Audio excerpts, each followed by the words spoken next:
Welcome to IELTS Listening. Today we study IELTS 19, Test 1, Part 1, Hinchingbrooke Country Park.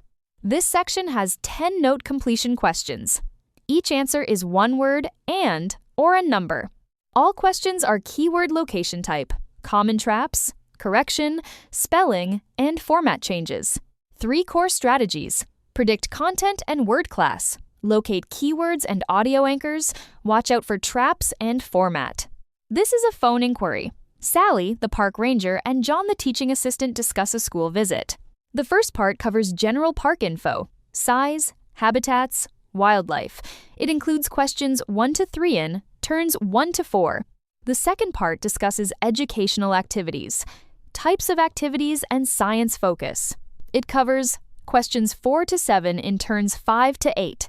The third part covers specific arrangements, date, time, and group details. It includes questions 8 to 10 in turns 9 to 11.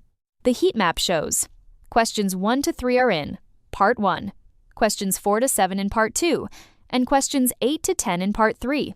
Very clear structure. Common traps in this section: correction traps, spelling traps, and format changes between numbers and words. Now we will go question by question.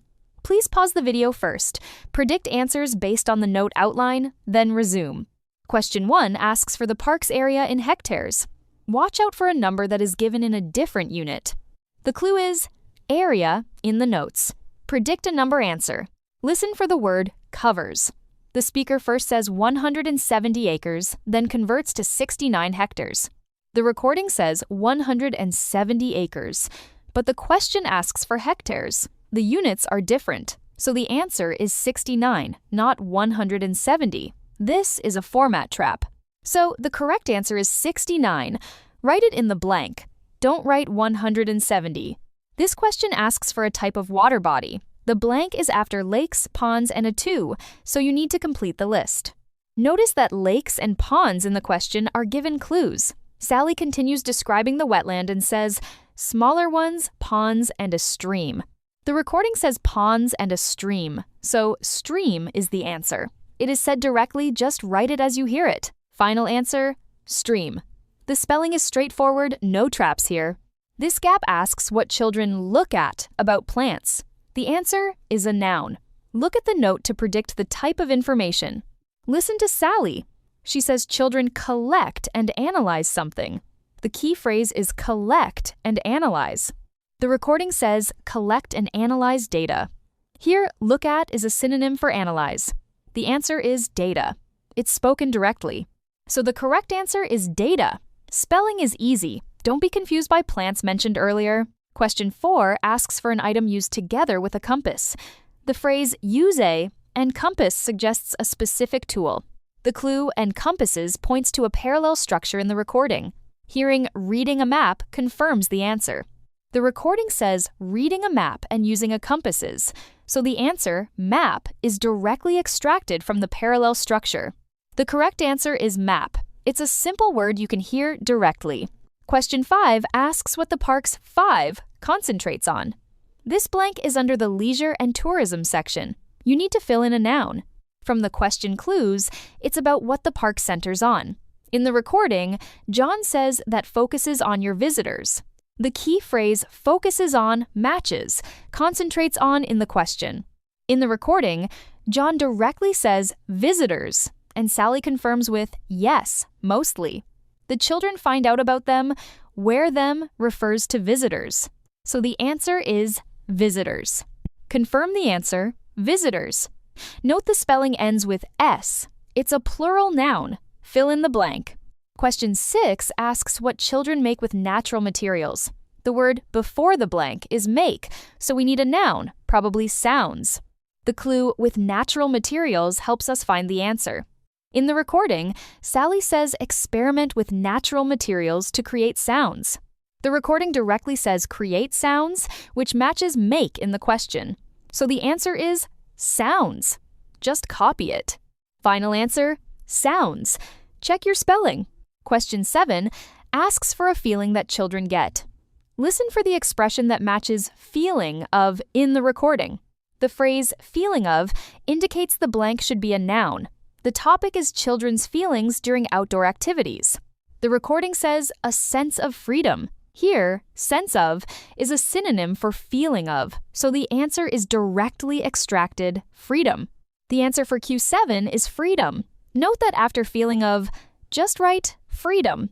Question 8 asks what children learn new outside the classroom. The blank is under vocabulary in the notes. Predict a noun. The clue word learn matches develop in the recording. Listen for Sally's turn 3 where she says develop new skills. The answer skills is directly extracted from the recording. Don't be distracted by self-confidence in the same sentence. The question asks what they learn new. Final answer, skills. Remember the plural form. Question 9. We need to fill in the cost per child. Note the pound sign before the blank, so just enter the number. In the question, cost per child leads us to the anchor phrase, costs £4.95 for each child. Be careful, numbers 30 and 40 are distractors, not the answer. Sally clearly says costs £4.95 for each child, so the answer is 4.95. Remember not to write the pound sign. Thus, the answer for question 9 is 4.95. Now for question 10. The blank is about adults and a specific example. Pause and think what you might hear. Notice such as suggests a specific example. In the audio, Sally says liters after no charge for. The recording directly gives liters as the example. Don't write adults because the blank asks for a specific type. So answer for Q10 is liters. Spelling Leaders. Let's summarize the tricks and vocabulary in this listening test. Format trap. The spoken form is different from the written answer. You need to convert. For example, questions 1 and 9. You hear spoken numbers like $15 or $115, but you must write digits 15 or 115. Remember, format traps are common. When you hear a number, think about how to write it correctly. Now, let's review key vocabulary and spelling points from this test. Question 1. Listen for the stress difference between 15 and 50. Write 15 as digits. Question 2. Common name spelling. Make sure each letter is correct. For example, Smith. Question 3. House number and street name. Spell the street correctly, for example, Park Road. Question 4. Date format. Write number and month abbreviation, for example, 15th May. Question 5. Phone number. Listen for groups and special words like double. Question 6. Time expressions. Notice A, M, P, M, and prepositions. Question 7. Price numbers. Include currency unit if needed, but write digits. Question 8. Quantity words. For example, 3 dozen, but you may need digits. Question 9. Again, number format trap. For example, 115 becomes 115. Question 10. Email or proper noun. Listen for symbols like at or dot. Master these tricks and vocabulary, and part 1 will be easier. Good luck on your real test!